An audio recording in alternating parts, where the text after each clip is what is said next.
think I'm most happy when I'm in my classroom with my students. I learn so much from them as much as they're learning from me. That excitement that comes from discovering something new that they couldn't do before, and you see that, and it just lights them up. I love that relationship that I build with the children and being on their journey with them. It's a hard job because you are responsible for so many people's children and their learning, and that's such a huge responsibility. So you want to do it right, you want to do the best that you can do, and what you do is you want to be perfect all the time. My head is often extremely full, always full. Guilt that I'm not doing enough for every child in the classroom. Guilt that there's not enough time. Because it's a kind of job you can't be having a bad day in, so if you are, that doesn't get to show, and which works okay on a every now and then basis, but when you're having to try and maintain that over a period of time, it becomes pretty exhausting. So I think there is a lot of stress around our job, and I think we accept that far too readily. I myself ran into major mental health issues at the end of last year. I actually had to take 2 months out of teaching because I hit the wall. Teachers are the people who are bringing forth the generation. It seems to me if we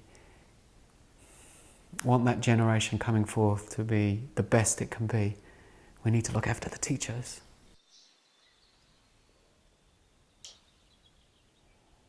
Calm, Clear, Creative is a mindfulness training for teachers. It involves face-to-face, ongoing support, planting seeds, and then supporting teachers through the changes. Mindfulness in the classroom, mindfulness in the school community. So we look at mindful games, we look at developing a unit work about mindfulness, and we look at the setting up of the space and the school community for structures that are supportive. Talk about maybe having that sort of core teachers introducing it and being the support then for maybe the rest of the staff. So calm, clear, creative. Calm is pointing to the fact that we all, human beings, have an innate capacity for calm. We just need to slow down and learn some tools, resources. Out of calm comes clarity. We get interested in the way things are. It's a process of curiosity, wonder. Such an important quality, I think, in education. And then the final, creativity. What does that look like practically? Well, it means seeing people in a fresh way. It means creativity in lesson planning. It means creativity in reinventing myself in different ways. Why train teachers to embody mindfulness? Well, this started teaching an 8-week program that went into the classroom, but we were quick to realize that it's hard to sustain the change. We need this to become part of the culture. Mindful teachers will mean mindful students. Teachers who can demonstrate this way of being will mean children get it.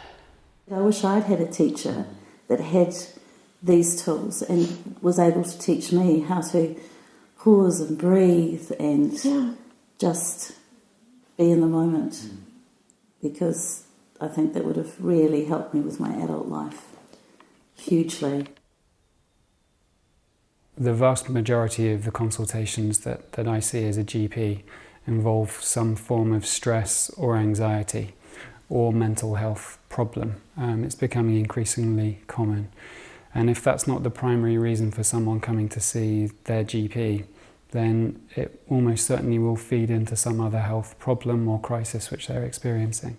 Children are growing up and they seem to be missing a piece of the puzzle, so to speak, and that is connection with self, and that comes a lot in like their ability to be resilient and their ability to self-manage and to know who they are as a person, and that's something that isn't taught.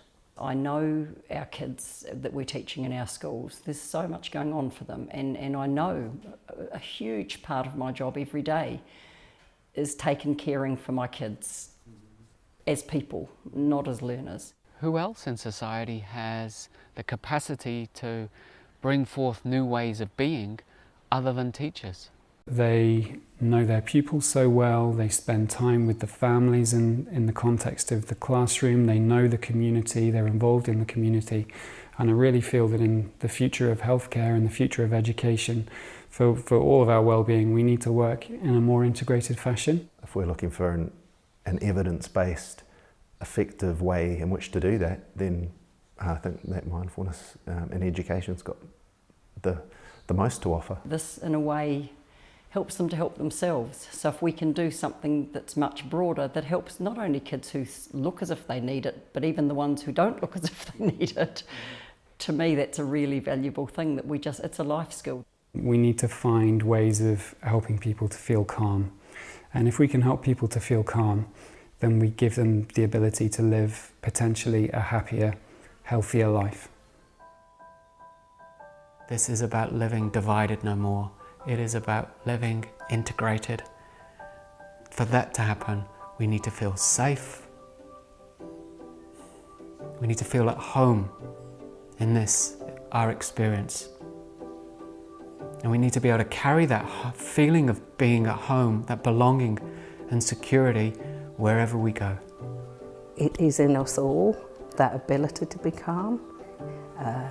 And I didn't know it was there because I spend life rushing and at times stressed and not actually needing to be as stressed as I think I become. There was a real sense of support with other educators, which we often don't get in a school environment. We often feel like we're just by ourselves in the classroom, and so it felt really nice to be a part of that community.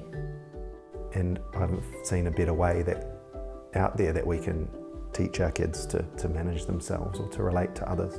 This is going to bring us together, and we're really keen to work together for our community, not just for our class or our school. I'm excited about the fact that there's ways forward to make it accessible to the kids and to just people in general, to be their own healers, I suppose. There is a simple story that sums this up for me, and it's about a child who comes to a grandparent and says, "It's as if there are two wolves in my heart. And one of those wolves is established in a battlefield. It's at war, it's constantly judging and trying to get somewhere and make things right. And the other wolf is much softer, it's kind, it's fluid, it's responsive, it's compassionate. Grandfather, grandmother, which one will win?" And they say, "The one you feed."